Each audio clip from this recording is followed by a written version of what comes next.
Hello, guys. Good morning, good afternoon, good evening. Depends where you're watching from.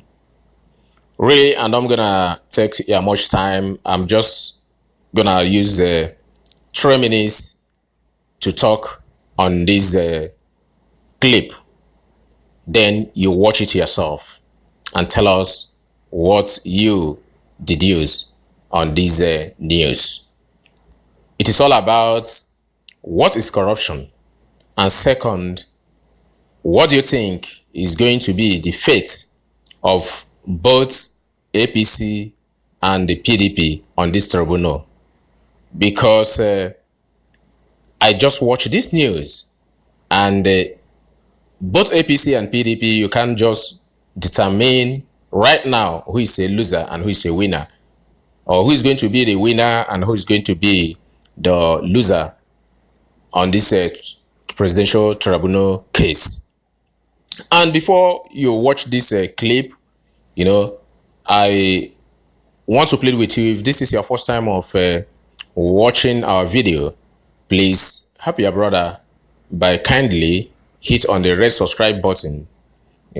By so doing, you promote our YouTube channel so that we'll be able to meet the target for our channel to be approved. And if you have been following, you're already subscriber, thank you. May God continue to bless you as you continue to watch, share, like, comment, criticize, and also dislike.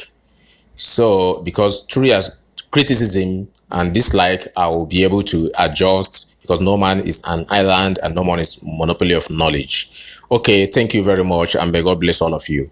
Now let's go back to what I was talking about, and that is the presidential election tribunal. I just watched the AIT news, and saw exactly what was happening there. I began to ask myself, what's going on? So, could history be made on this tribunal case? Because 2015 was the first time in Nigeria for the sitting president to be unseated. It was just history. And this last election now, we were able to see a lot of governors unseated. They were not able to influence people with their money, their power, their political power, and so on and so forth. Even senators, House of Rep, they were unseated, a lot of them. Even the Senate president was equally unseated. So a lot of new things are happening in Nigeria. And do you think another new thing is going to happen? That somebody who have already won election as the president can be unseated? Is that possible in Nigeria? But just watch this video, watch this clip from AIT, this news from AIT, and tell me what you think about this. What is going to happen? I'm not APC, I'm not PDP, I'm non-partisan. Don't crucify me. I'm not supporting Buhari, I'm not supporting Atiku. What every one of us wants is better Nigeria, good governance, good judiciary, and so on and so forth. So from what I'm seeing here now, they are talking about the WAEC results. They're bringing about the differences on the certificates, the names, I'm so unaware. In Muhammadu Buhari here, Muhammadu has one M, the other one has double M. So I was like, what? Was it differences in, some results and so on and so forth that were brought to the court as I saw it here in AIT news? So I want you to watch it together with me and tell me what you think about it. Tell me what you think this is gonna be. The fate of Nigerians, the fate of PDP, the fate of APC. Let us share our ideas. Let us think. Let us just discuss with each other what you think is gonna happen. But whatever that happens, we're gonna see it as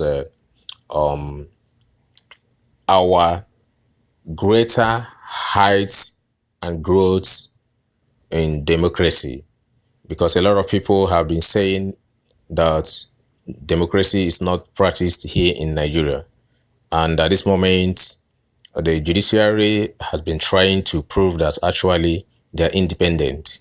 I think what the states the other time their governor was equally unseated, though he appealed and it was given back to him, you know. So, Delek, I think, so we are still watching to see what is going to happen. Other ones that have been in tribunal, and a lot of stuffs have been happening. So many people have been gone to, Senate, House of Rep, and they were unseated. The certificate was revoked. So these things has not been happening in Nigeria, and that is to say, from all these agitations, demonstrations, peaceful demonstration and walking people are doing is really bearing a better fruits, better outcome, So, but on this certificate saga, I decided to tag this particular news so that you can watch it yourself. Tell us what you observe. Tell us what you think about it. So may God bless you all as you continue to watch. Please don't fail to watch it to the end. Watch that particular news to the end and drop your comment on the commentary box below. Don't fail. Thank you. Don't fail. Another day of defense for President Buhari has turned out to be yet another headline-grabbing day for the petitioners. On Tuesday, the president's own witness denied his repeated claim that officers of the 1962 Corps of the Nigerian Army submitted their academic certificate with the Army at the point of enlistment. Testifying also for the president, his chief of staff, Abba Kyari, on Tuesday had admitted that his boss did not attach his certificate to his 2019 presidential INEC nomination form as legally required. Buhari has never provided his certificate, claiming it is with the Nigerian Army, a claim the Army board had in 2014 publicly disavowed.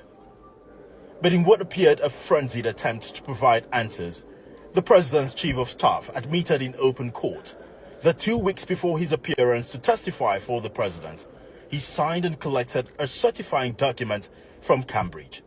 The document, as well as a results sheet of the University of Cambridge, West Africa, was tendered as an exhibit.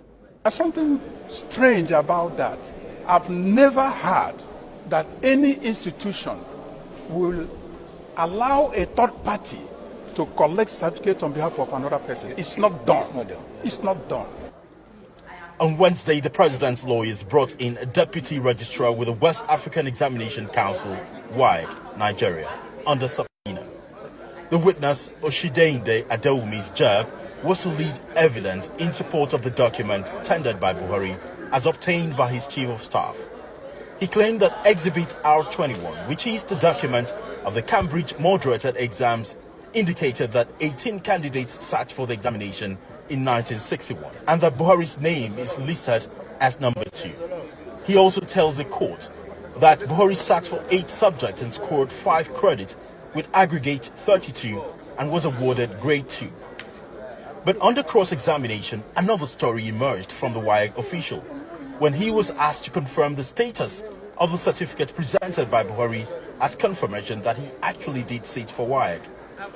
At this point, the WAEC deputy registrar admits that the document presented by the president is not a West African Examination Council document.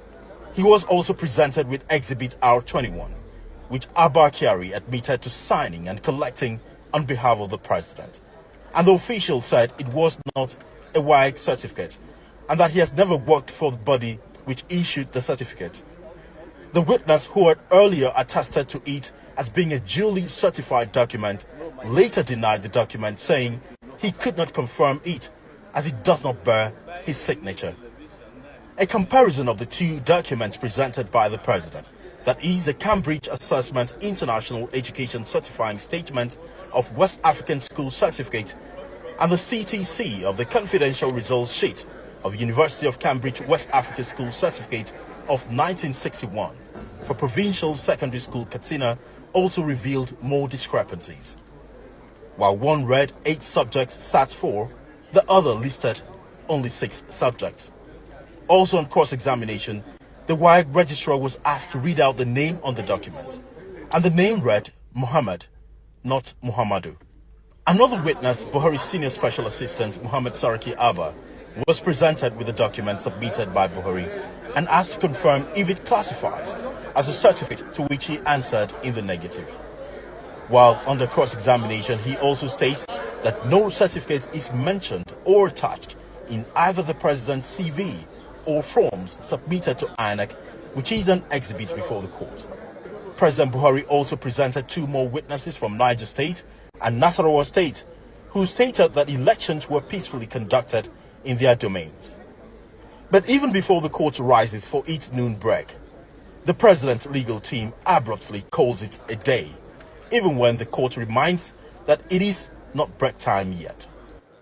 The Justice Mohammed Garuba-led Presidential Election Petition Court is forced to rule on an early adjournment, even though the presiding justice expresses a desire to conclude with the case in reasonable time to enable the court prepare its judgment. The court also acknowledges that the second respondent, President Muhammadu Buhari, is entitled to 6 days to present its defense, and that the respondent is at liberty to use the 6 days as it deems fit. The case was adjourned till Thursday. From the Court of Appeal in Abuja, I am Utabo Moran.